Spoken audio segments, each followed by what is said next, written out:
नमस्कार, बहुत स्वागत है आपका। आप देख रहे हैं सबसे बड़ा अखाड़ा। मैं हूं आपके साथ शिल्पा तोमर। भारत में चुनाव हो और धर्म का मुद्दा न गरमाए, भला ऐसा कैसे हो सकता है? भारत में चुनाव और धर्म अगर कहा जाए कि एक ही सिक्के के दो पहलू है तो गलत नहीं होगा, खासकर जब चुनाव उत्तर प्रदेश में हो। भगवान राम और भगवान कृष्ण की जन्मस्थली में चुनाव धर्म के नाम पर होते हैं और दंगे भी। ऐसे में धार्मिक उन्माद फैलाने वाले लोगों का राजनीतिक दलों से जुड़ना भी लाजमी है, क्योंकि भैया इन्हें तो सिर्फ वोट से मतलब है। वोट के अलावा और कुछ नहीं चाहिए, चाहे इसके लिए पेशेवर अपराधी तक को अपने साथ क्यों ना लाना पड़े या फिर किसी धर्म के ठेकेदार को भी। इन्हें तो धर्म के नाम पर सिर्फ और सिर्फ वोट पाने से मतलब है, जीत से मतलब है। जो धार्मिक उन्मादी वोट दिलाएगी उसे अपना राजनीतिक दल समर्थन दे देंगे। इत्तेहाद मिल्लत काउंसिल के अध्यक्ष मौलाना तौकीर रजा खान को कांग्रेस का सपोर्ट मिला और इन्होंने जैसे ही कांग्रेस को सपोर्ट किया वैसे ही राजनीतिक माहौल भी गर्मा गया। जी हां, उनका एक विवादित वीडियो अब वायरल हो रहा है जिसमें वो देश के हिंदुओं को धमकी देते हुए दिखाई दे रहे हैं। बीजेपी ने उनके इसी वीडियो को लेकर कांग्रेस पर निशाना साधा। बीजेपी के प्रवक्ता संबित पात्रा ने विवादित बयान का एक हिस्सा शेयर करते हुए कहा कि इस मौलाना की पार्टी ने कांग्रेस से गठबंधन किया है, धिक्कार है। इस वीडियो में मौलाना तौकीर रजा कहते हुए सुनाई पड़ रही है कि जिस दिन मेरा नौजवान मेरे कंट्रोल से बाहर आ गया उस दिन हिंदुओं को हिंदुस्तान में कहीं पनाह नहीं मिलेगी, हिंदुस्तान का नक्शा बदल जाएगा। हम तो पैदाइशी लड़ाके हैं। यानी कि साफ है कि मौलाना सीधे सीधे हिंदुओं को धमका रहा है। और तो और जमात इस्लामी पार्टी जिस पर यूएपीए के तहत बैन है उसके साथ कांग्रेस का गठबंधन हुआ।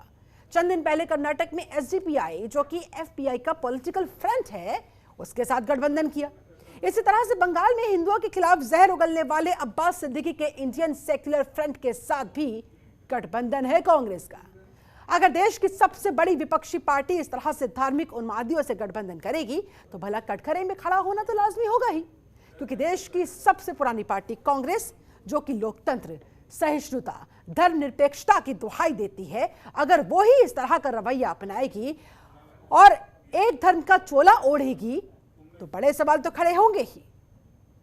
इसी पर करेंगे आज की चर्चा, लेकिन उससे पहले जरा आप मौलाना के शब्द सुनिए, उनकी धमकी सुनिए और उसके बाद फिर संबित पात्रा का इस पर रिएक्शन भी देखिए। उसके बाद बढ़ाएंगे चर्चा को आगे। जिस दिन मेरा नौजवान मेरे कंट्रोल से बाहर आ गया, जिस दिन मेरा कंट्रोल इन नौजवानों पर से खत्म हो गया, मुझसे बहुत लोग कहते हैं मियां तुम तो बुज़दिल हो गए, तुम तो कुछ करना ही नहीं चाहते, लेकिन मैं कहता हूं कि पहले मैं मरूंगा, बाद में तुम्हारा नंबर आएगा।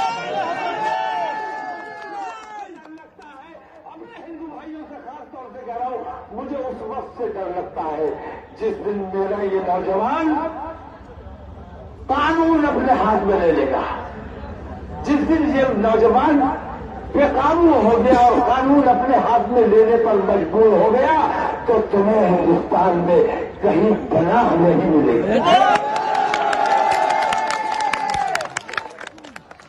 हिंदुस्तान का नक्शा बदल जाएगा।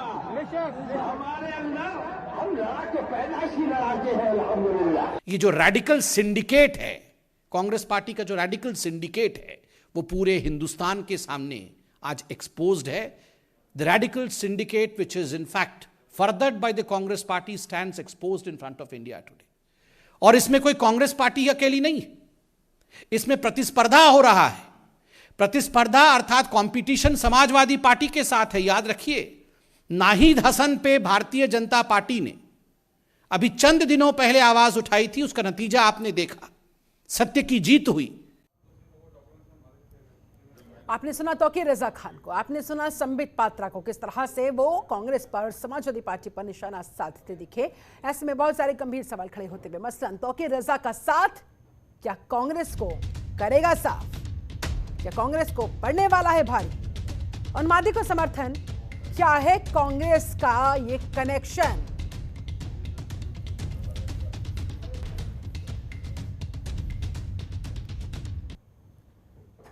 धर्मनिरपेक्षता की बात, फिर क्यों मौलाना का साथ?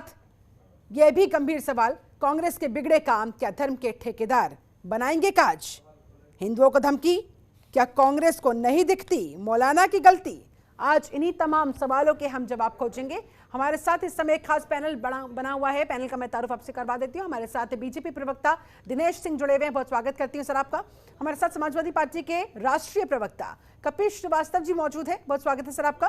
कांग्रेस प्रवक्ता सृष्टि कश्यप हमारे साथ जुड़ चुकी है, बहुत स्वागत है आपका। अशोक सिन्हा जी हमारे साथ मौजूद है, संघ समर्थक है, बहुत स्वागत है आपका भी सिन्हा साहब। और डॉक्टर शमशुल हसन भी हमारे साथ जुड़ चुके हैं, मुस्लिम स्कॉलर है, आपका भी हसन साहब बहुत बहुत स्वागत करती हूं। चर्चा की शुरुआत सबसे पहले सृष्टि कश्यप जी आप ही के साथ करना चाहूंगी। हिंदुओं पर हमला करने वालों के साथ खड़ी है कांग्रेस पार्टी, उनके साथ गठबंधन है कांग्रेस पार्टी का। कांग्रेस पार्टी का सपोर्ट ऐसे लोगों के साथ जो धार्मिक उन्मादी बन रहे हैं, खुलेआम इस तरह से धमकी दे रहे हैं। ऐसे में आप लोगों का रेडिकल सिंडिकेट आज बेपर्दा हो रहा है, संबित पात्रा साफ कह रहे हैं। जवाब आपका सृष्टि कश्यप।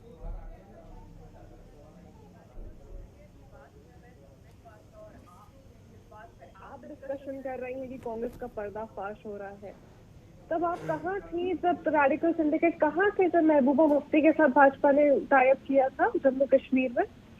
और इन्होंने जो भी बयानबाजी की है, जो पहले कहा है, तब वो कांग्रेस पार्टी में नहीं थे।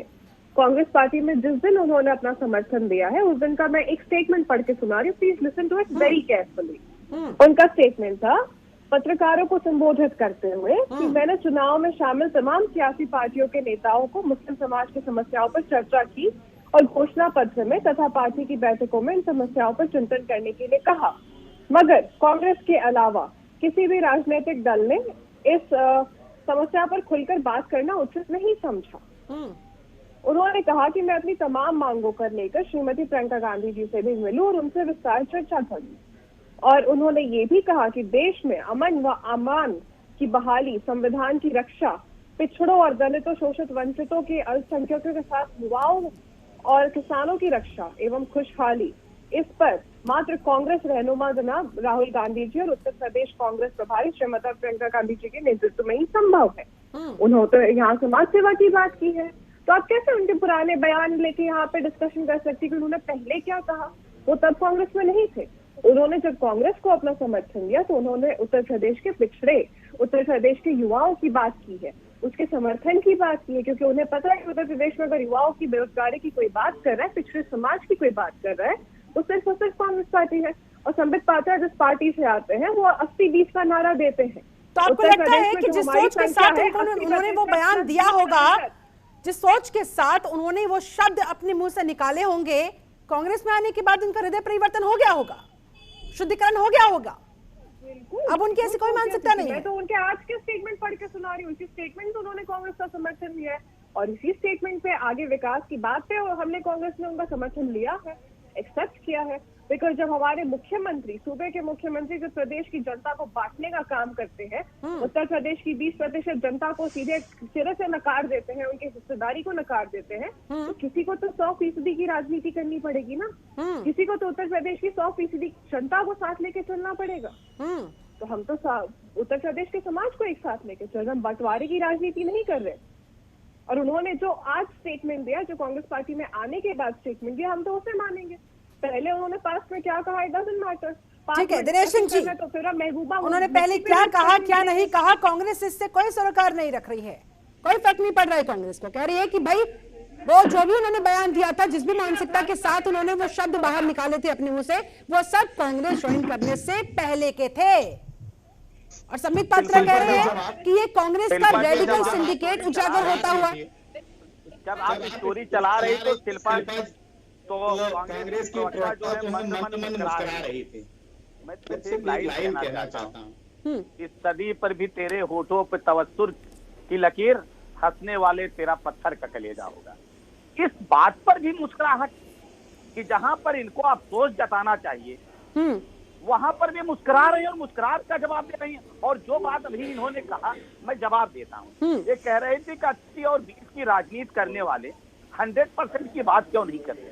जरा सा एक बार ये कहते हुए इनको शर्म आती है कि नहीं आती है? अरे देश की जनता इस जनतंत्र चैनल को देखती और सुनती है। आपकी पार्टी के, कांग्रेस पार्टी के प्रधानमंत्री मनमोहन सिंह थे, लाल किले की प्राचीर पर जब खड़े होकर कह रहे थे कि देश के संसाधनों पर पहला हक जो है वो मुसलमानों का है, कितने % की बात कर रहे थे? वो 100% की बात कर रहे थे। और कांग्रेस को ये तोड़ो और राजनीति करो, बांटो और राजनीति आज पहली बार नहीं हो रहा है, पहली बार नहीं हो रहा है। ये तो इतिहास साक्षी है कि जब लेकिन कांग्रेस का, दिनेश जी, कांग्रेस का कहना है कि आप लोग अपने गिरेबान में भी तो झांकिए जरा। महबूबा मुफ्ती के साथ आप लोग जब गठबंधन में गए थे, तब आप लोगों के जहन में इस तरह के सवाल क्यों नहीं उठ रहे थे? तब संबित पात्रा कहाँ थे? बिल्कुल, मैं एक एक करके जो उन्होंने कहा उसी का जवाब दे रहा हूँ। मैं उस पर भी आऊंगा जी, मैं भाग नहीं रहा हूँ, मैं जम्मू कश्मीर के मुद्दे पर भी आऊंगा, बिल्कुल आऊंगा। और दूसरी चीज कि जब जब कांग्रेस से कभी इन्होंने जाति के नाम पर, कभी इन्होंने धर्म का नाम पर, कभी अगड़े और पिछड़ों के नाम पर यही बांटो और राज करो, यही तो काम इन्होंने किया है। लेकिन उत्तर प्रदेश की जनता बहुत जागरूक जनता है, अब इस तरह की बात नहीं करेगी। क्या इन्होंने कर्नाटक के चुनाव में नहीं गठबंधन किया था?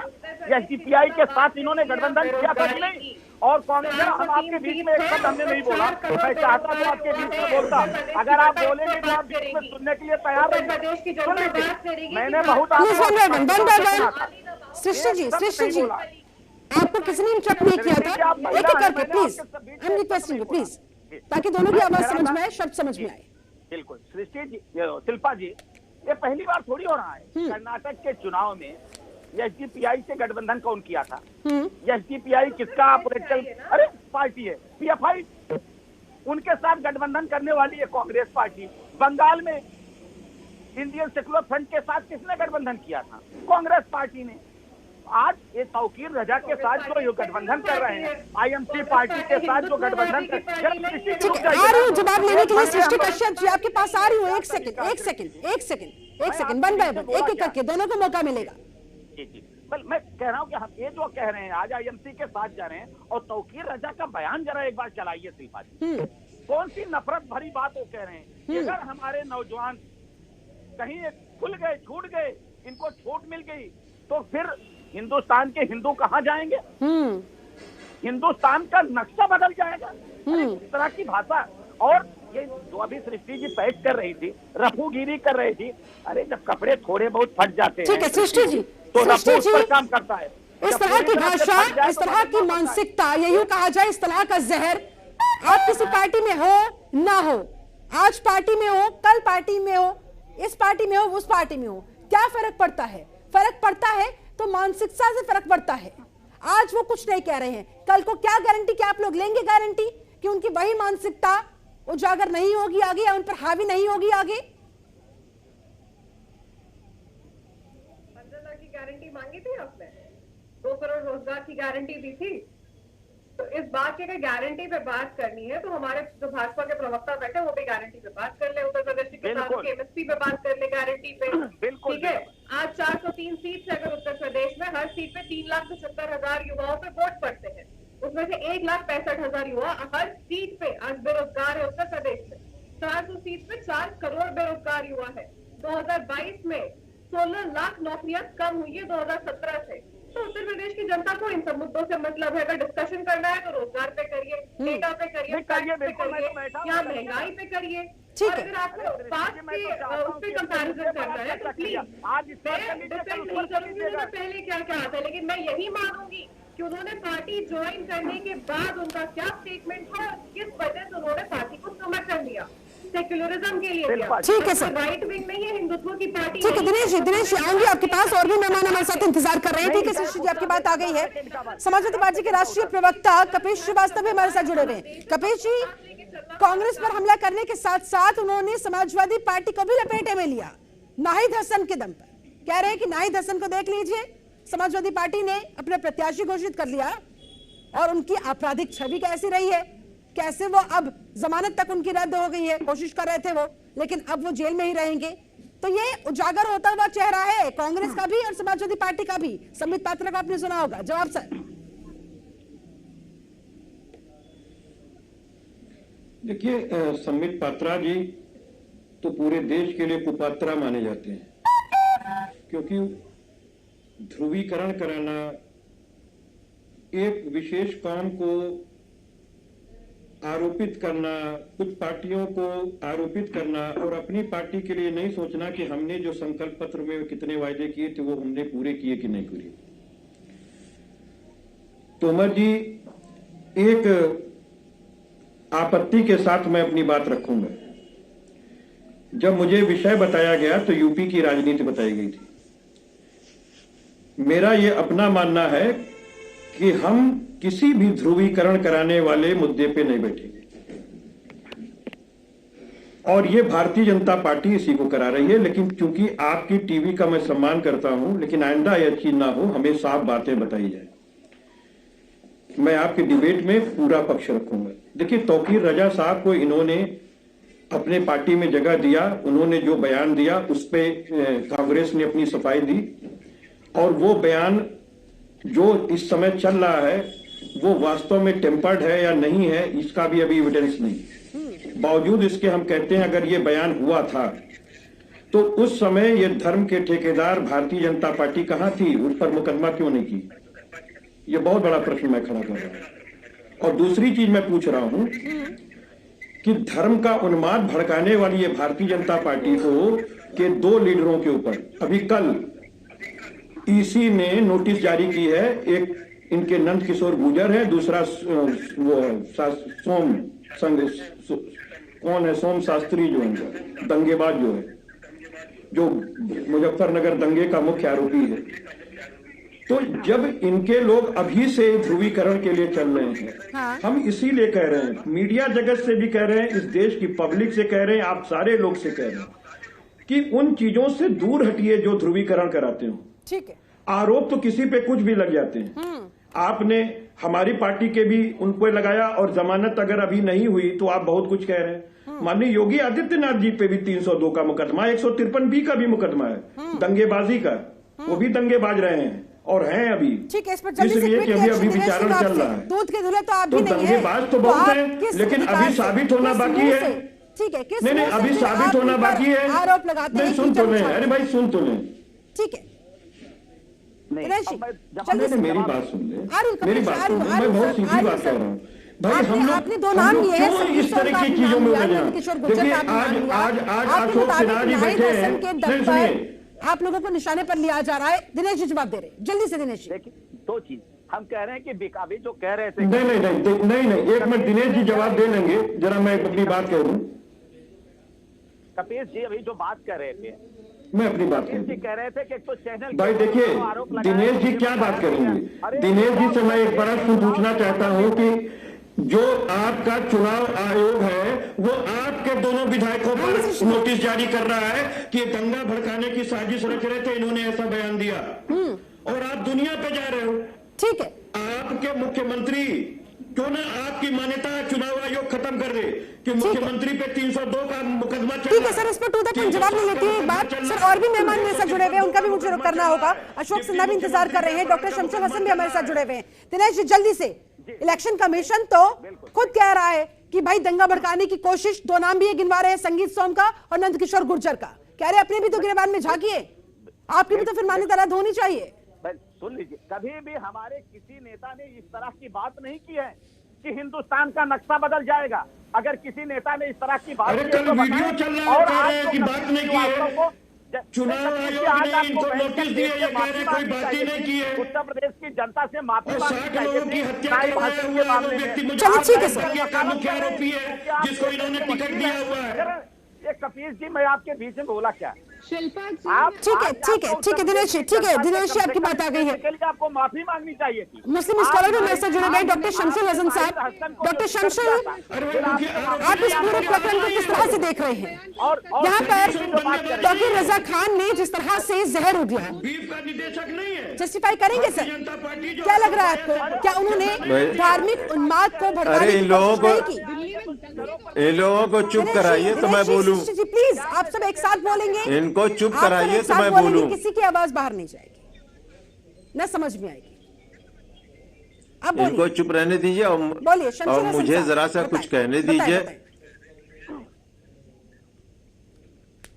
हाँ, मैं ये कहना चाहता हूं कि गुरबा कुश्तम रोज़े अव्वल, पहले ही दिन अगर कोई नुकसान करता है या उससे जो है वो कोई खतरा पैदा होता है तो आप उसके ऊपर होशियार हो जाइए, उस खतरे को दूर कीजिए।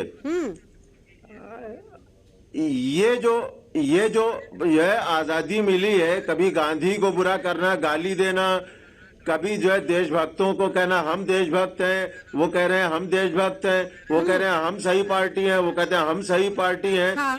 भाई आप सब लोग जस्टिफाई कर रहे हैं, आगे बढ़ा रहे हैं।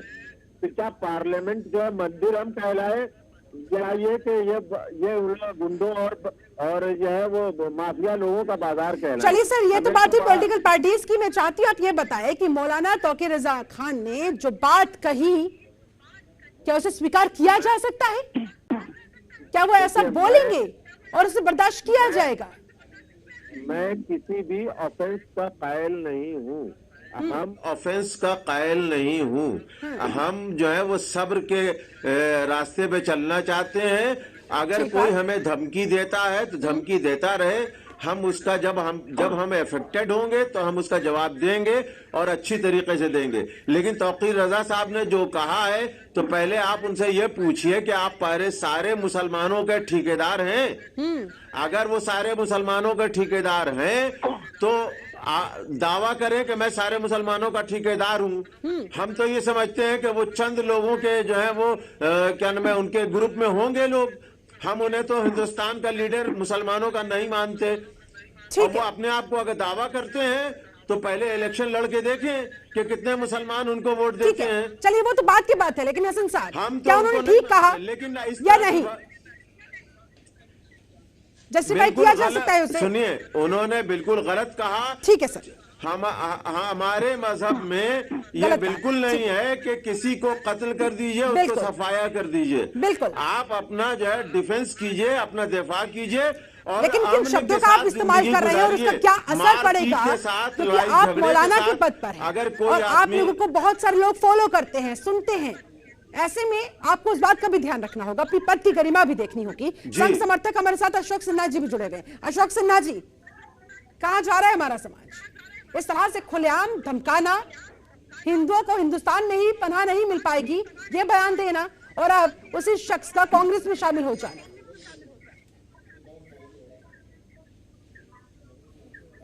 का बयान राजनीतिक बयान है और वोट पाने की लालसा से समाज में बंटवारा करके और वह मत हासिल करना चाहते हैं।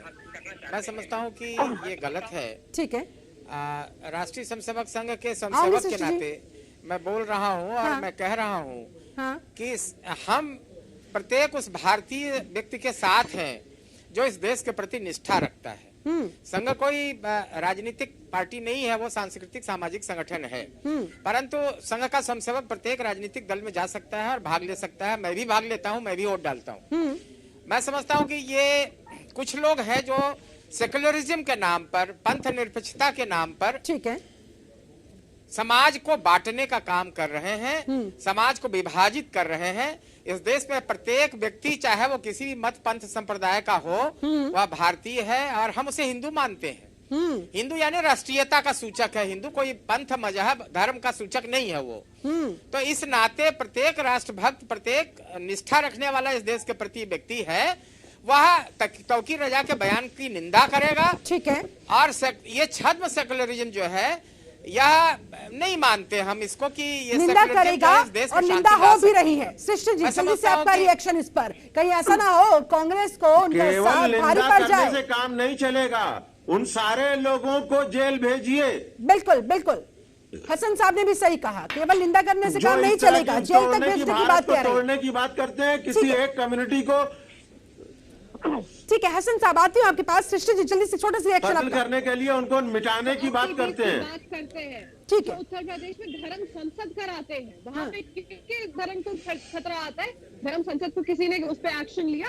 उत्तर प्रदेश, ये इंडिया जो है एक लोकतांत्रिक देश है, यहाँ पे धर्म संसद कराते हैं उत्तर प्रदेश के मुख्यमंत्री, उस पर तो कोई एक्शन नहीं लेता है। एक पर्टिकुलर धर्म के लोग इकट्ठा हो जाए, दुनिया भर की धर्म को, उसको जाति को आप गाली दे रहे हैं। चलिए ठीक है, सवाल का जवाब मैं लूंगी। दिनेश जी जवाब देना भी चाह रहे हैं, लेकिन फिलहाल मेरी मजबूरी है, मुझे यहाँ पर रुकना होगा बहुत छोटे से ब्रेक के लिए। ब्रेक के बाद लौटेंगे, चर्चा को बढ़ाएंगे यहीं से आगे।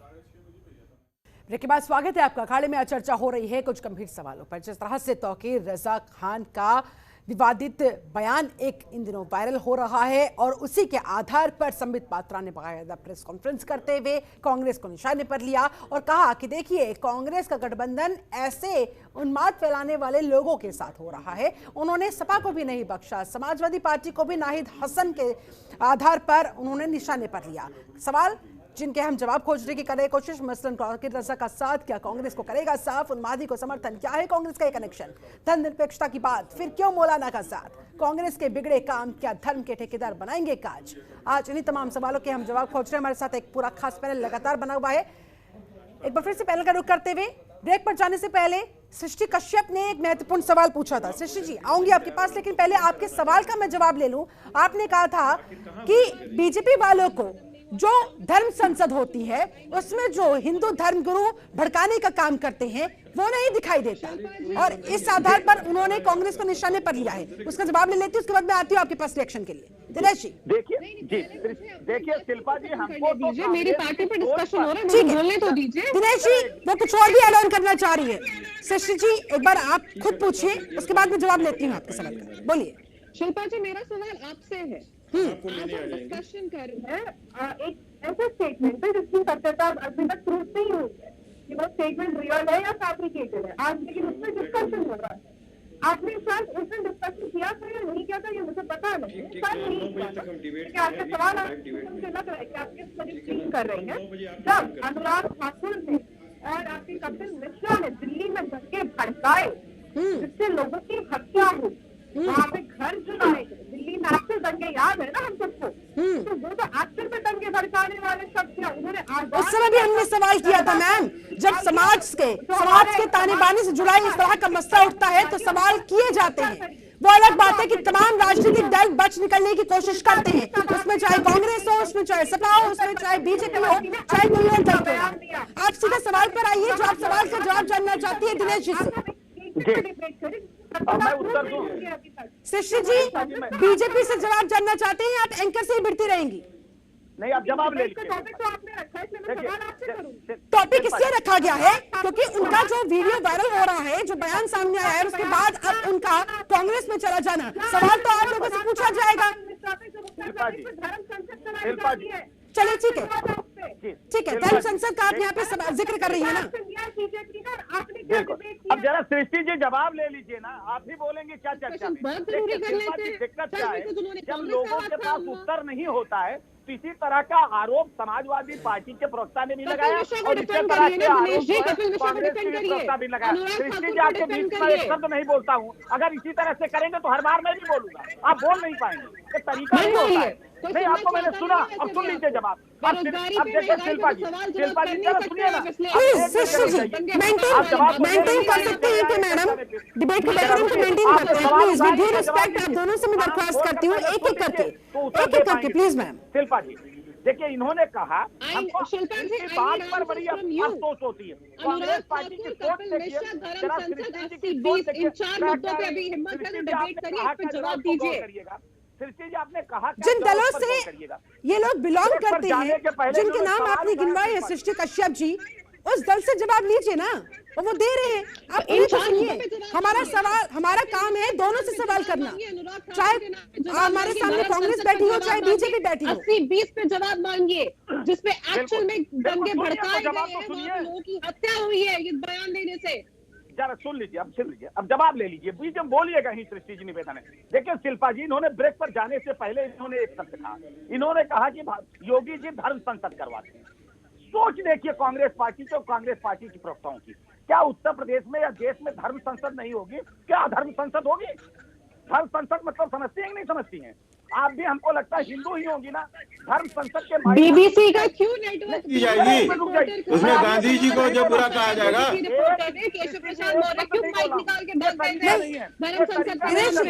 दिनेश मुझे भी आपत्ति है, दरअसल इस बात की है कि धर्म संसद से प्रॉब्लम नहीं है, प्रॉब्लम है धर्म संसद के अंदर जो जहर उगला जाता है धर्म के नाम पर, लोगों को भड़काने के नाम पर, उसमें प्रॉब्लम है सर। दिनेश जी एक बात मैं यहाँ पर क्लियर कर दूं दर्शकों के लिए भी, धर्म संसद से प्रॉब्लम नहीं है, लेकिन धर्म संसद के अंदर जो जहर उगलने का काम होता है उससे प्रॉब्लम है, जिससे दंगा भड़कने का खतरा पैदा होता है, उससे प्रॉब्लम है।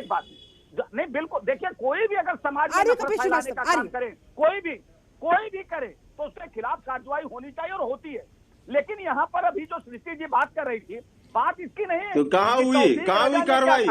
तौफीक रजा ने कहा उस केस में पकड़ा ही नहीं गया वो। जरा सुनिए एक मिनट ना मौलाना जी, जरा सुनिए। कार्रवाई बताइए क्या किया? बता रहा हूँ, जरा सुनिएंगे तो है ही नहीं। दिक्कत क्या है, बात तौफीक रजा की नहीं है, बात कांग्रेस पार्टी के उस गांधी जी को गाली देने पर उसको क्या हुआ, कौन सा उसके ऊपर सजा हुई? तौफीक रजा की और प्रियंका गांधी के साथ में फोटो को ट्वीट किया है और धन्यवाद किया है कि आपने हमारा। ठीक है, मैं टू द पॉइंट जवाब ले लेती हूँ। शशि कश्यप जी, आपके सवाल का टू द पॉइंट जवाब ले लेती हूँ। दिनेश जी देखिए, घुमाइए फिराइए मत प्लीज सर, इतना समय नहीं होता, और भी मेहमान इंतजार कर रहे हैं। वो कह रहे हैं धर्म संसद में, एक सेकंड दिनेश जी, अनुराग ठाकुर पर क्या कार्रवाई की गई है, कपिल मिश्रा पर क्या कार्रवाई की गई है? क्या कहा था सृष्टि जी को अगर पता होता अनुराग ठाकुर ने क्या कहा था, एक बार बोल के बताएं क्या कहा था, बताएं ना सृष्टि जी। समाज को बांटने का बयान दिया क्या कहा था? समाज को बांटने ने जब ये सवाल पूछा, क्यों आपके डिप्टी सीएम केशव प्रसाद मौर्य अपना माइक निकाल के भाग गए थे? क्योंकि जवाब नहीं है आपके पास, कार्रवाई नहीं कर सकते हैं आप। समाज को बांटना आता है, वही कर सकते हैं। बताइए ना उन्होंने क्या समाज को बांटने का, ठीक है, बताइए ना। वो तो ऐसे शब्द, ठीक है, और भी मेहमान जुड़े हुए हैं, प्लीज आप सवालों से भाग रहे हैं। कपिल श्रीवास्तव फिलहाल यहाँ पर बस एक दूसरे की गलतियों को गिलाने का काम हो रहा है, लेकिन सर ये बहुत गंभीर मुद्दा है, क्योंकि अगर धार्मिक उन्माद फैलाने की कोशिश होती है तो सर ये आपके लिए भी उतना ही गंभीर है जितना मेरे लिए, जितना किसी और शख्स के लिए। कांग्रेस पार्टी की फितरत है। दिनेश सुन लेते हैं, कपिल श्रीवास्तव बोल रहे हैं। देखिए इस पैनल में अशोक सिन्हा जी बैठे हैं और बहुत श्रद्धेय हैं, संघ से हैं और बहुत लचीला और सटीक व्यू रखते हैं। उन्होंने स्पष्ट कहा कि देखिए संघ किसी पार्टी विशेष की नहीं है, और मैं उनके तर्कों को कुछ जगहों पर सही भी पाता हूं, लेकिन एक चीज मैं दिनेश जी से पूछना चाहता हूं, आराम से जवाब हमारा दे लेंगे। अभी तो एक वो बात कह रहे थे कि अनुराग ठाकुर ने क्या कहा था, तो अनुराग ठाकुर ने दो बात कही थी। एक तो उन्होंने संवैधानिक पद पर होते हुए वो मंत्री थे और उन्होंने एक मुख्यमंत्री को आतंकवादी कहा था, जिनका नाम है अरविंद कुमार केजरीवाल, जो पूर्व जो है वो इनकम टैक्स कमिश्नर रहे। दूसरी चीज आपको कहें कि वही अनुराग ठाकुर जी ने कहा था एक संप्रदाय विशेष के लिए कि उनको गोली मार देनी चाहिए। तो मैं सिर्फ आपसे ये कह रहा हूं कि मत पूछा कीजिए, क्योंकि हमाम में क्या है और क्या नहीं है हम इसीलिए कहते हैं कि बार बार ध्रुवीकरण पे हम बात नहीं करना चाहते, क्योंकि आपके नेताओं ने क्या किया उनके ऊपर भी तमाम संज्ञेय धाराएं हैं, तमाम चीजें सामने हैं। मैं एक बात कहता हूं, संघ ने कहा, अभी मोहन भागवत साहब ने कहा था कि जो मुसलमान हैं उनको डरने की आवश्यकता नहीं है और सभी हिंदुइज्म में विश्वास रखने वाले लोग हैं, क्योंकि सुप्रीम कोर्ट ने हिंदुइज्म की परिभाषा की है। मैं बिल्कुल मानता हूं, ठीक है, लेकिन हमें आप तोमर साहब एक बात बताइए, ये भारतीय जनता पार्टी इस देश के संविधान को कब मानेगी और कब आत्मसात करेगी? अभी जब सृष्टि ने आरोप इस बात का लगाया कि योगी जी ने धर्म संसद कराई, तो ये कह रहे थे कि धर्म संसद कराई तो कौन सी बड़ी बात हुई? अरे भाई, संविधान के अंदर लिखा है कि आप पंथ निरपेक्ष राष्ट्र हैं, अगर आप धर्म संसद लगाएंगे तो उसमें सभी धर्मों के गुरुओं को बुलाइए और सभी धर्म पर चर्चा करें, कितना अच्छा लगेगा, ठीक है, कितना अच्छा लगेगा। लेकिन आप ऐसे गुरु को बुलाइए जो महात्मा गांधी, महात्मा किसने कहा था मालूम है? किसने उपाधि दी थी गांधी को? सुभाष चंद्र बोस ने महात्मा की उपाधि दी थी। आर्य दिनेश, आप ही से जवाब लूंगी, एक बार कपिल जी को अपने सवाल पूरा करने दें। जिसने एक ही धोती में ऊपर नीचे पहन करके और जाड़ा गर्मी बरसात काटा था उन्होंने। दिनेश जी, मैं बहुत श्रद्धा से भरा हुआ हूं गांधी जी के लिए, और मैं ये भी कहता हूं कि नरेंद्र मोदी जी जब विश्व में जाते हैं तो तीन लोगों की बात करते हैं, एक महात्मा गांधी की बात करते हैं, दूसरा विवेकानंद की बात करते हैं, तीसरा गौतम बुद्ध की धरती पे बताते हैं। और आप लोग अनुसरण किसका करते हैं? ठीक है सर, आपके सवाल का जवाब लूंगी मैं दिनेश जी से। दिनेश जी, एक तरफ तो धर्मनिरपेक्षता की बात की जाती है और दूसरी तरफ बाकायदा धर्म संसद आयोजित करवाई जाती है, ऐसा क्यों? जो महात्मा गांधी को गाली देने का सबसे बड़ी समस्या तो देश में जवाब दे रहे हैं। सबसे बड़ी समस्या तो यही है, और समाजवादी पार्टी भी इसमें बहुत निपुण है। जब ये एक कौम की बात करेंगे, जब ये हज हाउस बनवाएंगे, जब ये बाउंड्री वार बनवाएंगे। अरे भाई, हमने कहा कि योगी आदित्यनाथ धर्म संसद एक धर्म विशेष की नहीं करा सकते क्योंकि असंसदीय चीज है, ये असंवैधानिक है। आप उसका जवाब दीजिए। तरीका होता है नहीं, आपने कहा ना, उत्तर ले लीजिए। शिल्पा जी देखिए भाग रहे हैं। Please one by one. Dinesh ji उनके सवाल के जवाब पर आते हैं। जवाब दे दें। श्रद्धेय अशोक सिन्हा जी भी बैठे हुए हैं, वो कह रहे हैं कि जो असंसदीय काम है, असंवैधानिक काम है, आखिरकार आप उसको क्यों करने दे रहे हैं, क्यों करवा रहे हैं? तो आपको ठीक लगेगा, जब कांवड़ यात्रा पर लोग लगाएंगे तो आपको ठीक लगेगा। यही तो दिक्कत है, यही तो दिक्कत है। अब देखिए, जो मैं कह रहा हूँ वो बता ही नहीं। चलिए अशोक सिन्हा जी, आपसे इस पर जवाब चाहूंगी। अशोक सिन्हा जी कह रहे हैं कि भाई धर्म संसद जैसी कोई चीज होनी नहीं चाहिए, इस तरह के कार्यक्रमों का आयोजन होना ही नहीं चाहिए, ना रहेगी बांस ना बजेगी बांसुरी, यात्रा पे रोक नहीं लगाई। और ये तो असंवैधानिक करार दे रहे हैं।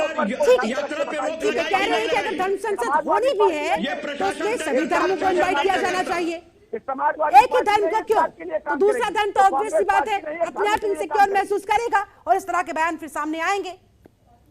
आप क्या मानते हैं अशोक सिन्हा जी? पहले से ही इस बात पर अडिग है, हाँ। और उसकी मांग भी है कि इस देश में एक कानून, एक झंडा और एक ही प्रकार से सभी की सोच होनी चाहिए, यानी कि देश नेशन फर्स्ट। यह बात, पंथ उपासना पद्धतियां ये अलग अलग हो सकती हैं, परंतु सबकी राष्ट्रीयता एक है। सभी भारतीय हैं जो इस देश में रहते हैं, किसी भी उपासना पद्धति के हों, किसी भी मत पथ संप्रदाय के हों, मगर उनके लिए यह मादरे वतन है, यह भारत माता है और इसके प्रति निष्ठा सभी की होनी चाहिए। मगर राजनीति में सबसे बड़ी विडंबना यह है कि वोट हासिल करने के लिए लोग एक ऐसा विभाजनकारी बात करते हैं जिससे कि समाज अपने आप बट जाता है। और यह कार्य राजनीति बहुत, हम जितना समाज जोड़ते हैं, जितनी कोशिश करते हैं, जब चुनाव आता है तो राजनीति उसे 2 फाड़ कर देती है, उसे 3 फाड़ कर देती है। हम सबसे बड़ी समस्या यह है कि हम भारतीय सब एक नहीं हो पाते। कॉमन बिंदुओं पर, देश के बिंदु पर सभी को एक होनी चाहिए। विचारधाराएं अलग अलग हो सकती हैं, मत अलग अलग हो सकता है, मन अलग अलग नहीं होना चाहिए। इस प्रकार से राजनीति में जो लोग सेक्युलरिज्म के नाम पर, जो लोग वोट लेने के तुष्टीकरण के नाम पर यदि भेद पैदा कर रहे हैं तो यह विभाजनकारी है और देश की जनता, देश का संविधान, देश की सेना पुलिस इसका सामना करेगी। बिल्कुल, यानी कि डॉक्टर शमशुल हसन साहब, मतभेद हो सकते हैं, मनभेद की जगह नहीं हो सकती है और ना ही होनी चाहिए। हिंदू मुस्लिम सिख ईसाई आपस में है भाई, ये सिर्फ कहने भर के लिए नहीं होना चाहिए, इसे दिल से फॉलो किया जाना चाहिए। मुझे लगता है तब जाकर ही इस तरह का जहर रोका जा सकता है, फिर वो चाहे हिंदू धर्मगुरुओं की तरफ से हो या फिर मौलानाओं की तरफ से। आर्य श्रीवास्तव साहब, शिल्पा जी दूसरों को चुप कराइए तो बोले। मेरा एक प्रश्न यह है कि हमारे श्रीवास्तव जी, लूंगी आपका प्रश्न। हसन साहब रिएक्शन दे रहे हैं, उसके बाद मैं आ रही हूं आप ही के पास। आ रही वॉच डॉग है इलेक्शन कमीशन। इस वक्त कोई पार्टी नहीं है, यूपी में इलेक्शन कमीशन है। आप इलेक्शन कमीशन को डिसीजन लेने क्यों नहीं देते? अगर उसको इलेक्शन कमीशन हमारे सर पे है तो जो गलत करेगा उसके खिलाफ एक्शन होगा। इलेक्शन कमीशन को ये बताना चाहिए, इस वक्त आगे आना चाहिए कि देखो भाई, धर्म तुम्हारा अपनी जगह पे है, इलेक्शन जो होगा धर्म निरपेक्ष जो है वो उसके ऊपर बुनियाद पे होगा। और कोई भी आदमी एक दूसरे के धर्म को भड़काने की या धर्म के नाम पर वोट लेने की कोई भी कोशिश करेगा तो उससे सख्ती से निपटा। बिल्कुल सही बात। उम्मीद करते हैं कि इलेक्शन कमीशन सख्त नोटिस लेगा। हम लोगों को चिल्लाने की कोई जरूरत नहीं है। इसका मतलब यह है कि जो लोग चिल्ला रहे हैं उनको इलेक्शन कमीशन पे भरोसा नहीं है। अगर आगे देखिए क्या होता है, देखिए इलेक्शन कमीशन कौन सा जो है वो डिसीजन लेता है। आप बेकरार क्यों हो रहे हैं, परेशान क्यों हो रहे हैं? ठीक है, खुद पर भरोसा होना चाहिए। चलिए ठीक है, कपिल श्रीवास्तव जी आप पूछिए आपका सवाल अशोक सिन्हा जी से। सिन्हा साहब सुनिएगा जरा। देखिए श्रद्धेय अशोक सिन्हा जी से मैं एक प्रश्न पूछना चाहता हूं।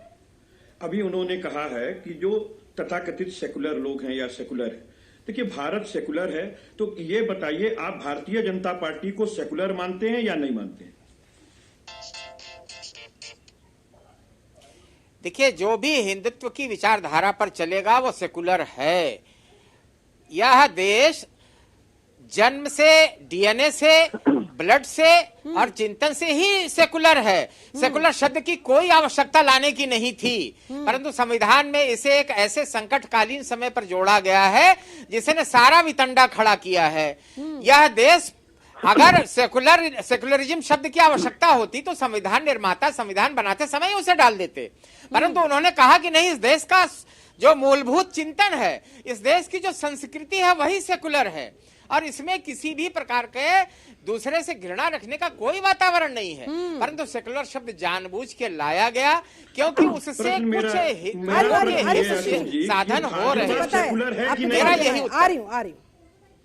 शिष्य जी बोलिए। मैंने कहा कि जो हिंदुत्व की विचारधारा पर चलेगा वह सभी सेकुलर है। भारतीय जनता पार्टी हिंदुत्व की विचारधारा पर चलती है, इसलिए वह सेकुलर है। ठीक है, कपिल जी वो कह रहे हैं कि भारतीय जनता पार्टी सेक्युलर है, उन्हें लगता है। ठीक है शिष्य जी, अब आप बोलिए कि सेकुलर शब्द की तो जरूरत ही नहीं थी, लेकिन आपको कौन सी पार्टी ऐसा लगता है कि जो सेकुलर नहीं है? धर्म संसद में क्या हमारे जिनको आप तथाकथित कहे हैं, मैं जानना चाहता हूँ कि आप क्यों कहे हैं और वो कौन से दल है? जो बयानबाजी की गई है वो हमारे देश के लोकतंत्र के खिलाफ है। क्या हमारे सेना के जवानों को भी आप गलत ठहरा देंगे? बीबीसी ने भी ये सवाल पूछा, जवाब नहीं मिला भाजपा से। और आप बात करते हैं सेक्युलरिज्म की जरूरत क्या है? सेक्युलरिज्म की जरूरत ये है तभी हम हिंदुत्व की जो परिभाषा है वो हम जनता को समझा पाए। आपका जो हिंदुत्व है वो बोलता है गोली मारो सालों को, हिंदू धर्म ये नहीं कहता। तो आपकी जो हिंदुत्व की जो ये राजनीति है कि जो हिंदुत्व को फॉलो करता है वही सेक्युलर है। थोड़ा सा पढ़ लीजिए कि है क्या हिंदू। जो इस देश का, अगर उत्तर प्रदेश की बात करें, 40% वोट मिले थे सिर्फ आपको पिछली लोकसभा में।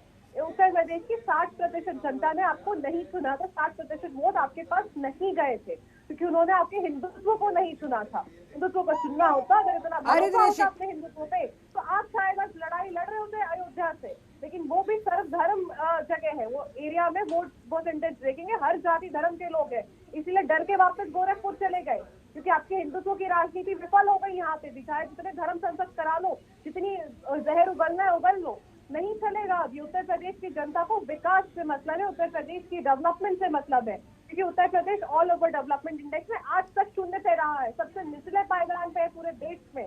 तो डेवलपमेंट पे बात कर लीजिए, विकास पे बात कर लीजिए, रोजगारी पे बात कर लीजिए, महंगाई पे बात करिए। नहीं कर सकते इस तरीके के फैब्रिकेटेड बयान ले आएंगे, उस पर डिस्कशन जरूर कर लेंगे। ठीक है अनुराग ठाकुर, कपिल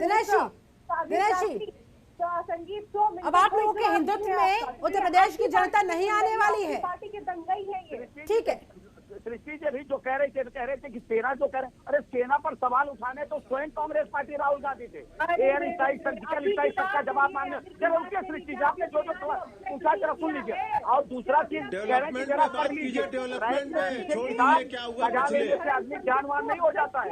सृष्टि जी रैक में किताब सजाने से ज्ञानवान नहीं होता है, उसका अध्ययन करना पड़ता है। और देखिए ये सब पर बात कर लेंगे, बेरोजगारी पे बात नहीं करेंगे, विकास पर बात नहीं करेंगे, महंगाई पर बात नहीं करेंगे, जीडीपी पे बात नहीं करेंगे, ये महिलाओं के सशक्तिकरण पर बात नहीं करेंगे, ये बच्चों के पोषण पर बात नहीं करेंगे। ये अगर बात करेंगे विपक्ष का कहना है कि दरअसल विकास कुछ हुआ ही नहीं, कामकाज कुछ हुआ ही नहीं।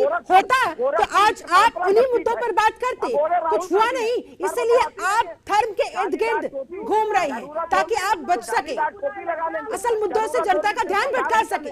दिनेश सिंह जवाब दीजिए। मुसलमानों को भारतीय जनता पार्टी सबका साथ सबका प्रयास की बात करती है। लेकिन हसन साहब तो कह रहे हैं, कहाँ है आपके पास सबका साथ सबका विकास सबका विश्वास?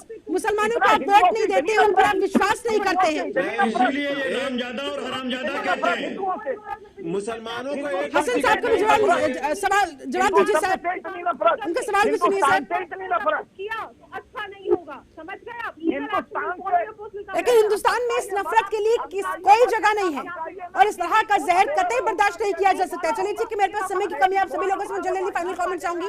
सबसे पहले अशोक सिन्हा जी, जाते जाते आपका फाइनल कमेंट। ये तो होना ही था, कहा जा सकता है क्या सर? ये तो होना ही था क्योंकि चुनाव आया है और जब जब चुनाव आता है तब इस तरह की चीजें देखने को सुनने को मिलती है, धर्म से संबंधित, धार्मिक उन्माद से संबंधित। देखिए, चुनाव में आप भाग लें, चुनाव में अपनी बात रखें, हाँ। परंतु देश तोड़ने की बात न करें। जो भी दल देश तोड़ने की बात कर रहा है, मैं समझता हूं कि वो उसका अस्थायी राजनीति नहीं कर रहा है। जनता ऐसे लोगों को बाहर कर देगी और जनता ऐसे लोगों को निष्प्रभावी भी कर सकती है, क्योंकि यह देश की जनता मूल रूप से वह सहिष्णु है और वह चाहती है कि चुनाव हो परंतु देश न बटे। ठीक है, doctor Shamshul Hasan, final comment आपका। देखिए, मैं ये बात कहना चाहता हूं कि आप इलेक्शन कमीशन पे भरोसा रखिए और उसको देखिए। अगर इलेक्शन कमीशन सही फैसला नहीं देता है तो आप लोग खड़े होइए, उसके खिलाफ प्रोटेस्ट कीजिए। इसलिए कि ये जो है वो ऑटोनॉमस बॉडी है, ये किसी पार्टी की जो है वो कमीशन नहीं है। आप इलेक्शन कमीशन को इंतजार कीजिए, वो देखेंगे क्या एक्शन लेता है। जो सही आदमी होगा वही चुन के आएगा। हमें हमारे इलेक्शन कमीशन पे पूरा भरोसा है। ठीक है, कपिल श्रीवास्तव जी, क्या आप लोगों को भी है या नहीं? इसी ने दो इनको नोटिस भी दिए हैं और इसी ने दो इनको नोटिस भी दिए हैं। हाँ। मैं एक बात कह रहा हूँ, देखिए मेरी समीक्षा ये है कि मैंने जो ये इनसे प्रश्न किया कि जो वीडियो इस समय वायरल किया गया है उसकी सच्चाई कितनी है, और अगर वो सच्चा वीडियो था जो इन्होंने वायरल किया है तो उस पर कार्रवाई पहले क्यों नहीं की गई? पहली चीज। दूसरी चीज ये हम कहते हैं कि कोई व्यक्ति इतना बड़ा नहीं हो सकता कि जो बेरोजगारी के आंकड़ों को दूर कर दे, जो महंगाई पर प्रश्न ना खड़ा होने दे, जो महिलाओं के सशक्तिकरण पे ना होने दे, जो बच्चों के कुपोषण पे ना होने दे। तो हमें उधर नहीं जाना है, हमें ध्रुवीकरण पे नहीं जाना है। हमें अपने सवाल सरकार पे बना के रखने हैं, ना कि भारतीय जनता पार्टी पे। तो हमारे सरकार से प्रश्न है कि माइनस में जीडीपी देने वाली और बेरोजगारी देने वाली आज काहे ध्रुवीकरण का सहारा ले रही है? ध्रुवीकरण का सहारा क्यों लिया जा रहा है? दिनेश जी, फाइनल कमेंट चाहूंगी आपसे। अगर आप लोगों ने विकास इतना किया हुआ है तो फिर विकास के एजेंडे पर खुद भी आइए और विपक्ष को भी खींच कर लाइए। ठीक है, फाइनल कमेंट आपका, दिनेश सिंह। पहले दिन से चाहती है कि चुनाव जो है विकास के मुद्दे पर लड़ा जाए। हम तो चाहते हैं, आज भी हम चाहते हैं, और अभी जितने लोग ये कह रहे थे कि नहीं चुनाव आयोग है उस पर छोड़ना चाहिए, मैं शिल्पा जी सहमत नहीं हूँ। लेकिन चुनाव आयोग तो अपना काम करता है, चुनाव आयोग तो इस चीज को संज्ञान में लेगा ही लेगा। लेकिन समाज के जो भी तबके हैं, चाहे वो मीडिया हो, चाहे वो मतदाता हो, चाहे वो जनता हो, उनको भी संज्ञान लेना चाहिए। अगर कोई गलत बात कर रहा है, कोई देश को समाज को तोड़ने की बात कर रहा है, तो चुनाव आयोग हो सकता है बाद में बात ले, अदालतें हो सकती है बाद में बात ले, लेकिन चुनाव के समय में जनता जनार्दन होती है, वो पहले निर्णय लेती है कि कौन किस समन कर रहा है, कौन समाज को तोड़ने का काम कर रहा है। मैंने पहले आप जो भी कह रही हैं, आपकी आवाज ऑन एयर नहीं जा रही है मैम। तो समाज को तोड़ने का काम कर रही है, पहले दिन से अगले पिछले की बात कर रही है, पहले जात के आधार पर, आज धर्म के आधार। चलिए ठीक है सर, अब आपके इन दावों पर जनता कितना विश्वास करती है आने वाला वक्त बताएगा। सृष्टि कश्यप सिंह, जाते जाते आपका फाइनल कमेंट। फाइनल कमेंट तो यही है, शिल्पा जी, आपने डिबेट होस्ट कराई, ऑन योर डिबेट द प्रवक्ता of Bhajpa made a personal comment on me and you did not object to it. Very simple is that. क्योंकि भाजपा का तो चाल चरित्र चेहरा यही है कि अगर मैं उनसे तथ्यों पे बात करूं, उनसे फैक्ट्स पे बात करूं, रोजगार बेरोजगारी पे बात करूं, वो पर्सनल हो जाते हैं। की बात है, शायद आप थोड़ा नहीं देने दिया आप महिला। अगर आपने पढ़ लिया होता, देश के संविधान को पढ़ लिया होता, तो शायद आज देश की दुर्गति नहीं होती, देश के लोकतंत्र को चलाया कैसे जाता है पढ़ लिया होता तो शायद अब यहाँ नहीं बैठे होते आज। मैं आपके उत्तर को सुनता था, लेकिन जब मैं उत्तर देने चलता था तो आप हर बात टोकती थी। जनता देख रही है, सृष्टि कश्यप सिंह, आपको पर्सनल कमेंट पर अपॉलॉजी चाहिए। वहां दिनेश सिंह कह रहे हैं कि मैंने ऐसा कुछ कहा ही नहीं, मैं तथ्यों पे बात कर रहा हूं। और आप दोनों जब एक साथ लगातार बोलते रहे, आप दोनों में से किसी की भी बात जनता तक नहीं पहुंची। नेता है, बोलेंगे तो ही, बोलते रहिए, जनता वक्त आने पर अपना जवाब खुद दे देगी। चलिए ठीक है, मेरे पास समय बस इतना ही था। बहुत बहुत शुक्रिया आप सभी खास मेहमानों का मेरे साथ चर्चा में जुड़ने के लिए, समय निकालने के लिए बहुत बहुत धन्यवाद। तो फिलहाल हिंदुओं को जिस तरह से धमकी दी गई, ऐसे में कांग्रेस को मौलाना की गलती दिखती है, नहीं दिखती है, क्यों नहीं दिखती है, ये सब कुछ जनता यानी कि आप लोगों के हाथ में है। आप अपने विवेक से काम लीजिए और उसी आधार पर अपना मत बनाइए, फैसला बनाइए। चलिए मेरे साथ इस चर्चा में जुड़ने के लिए आप सभी का बहुत शुक्रिया। बने रहिए जनतंत्र टीवी के साथ। नमस्कार। खबरों के निष्पक्ष विश्लेषण के लिए सब्सक्राइब करें Janatantra TV and press the bell icon. Never miss any update.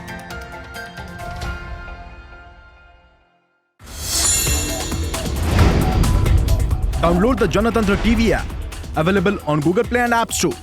Download it now.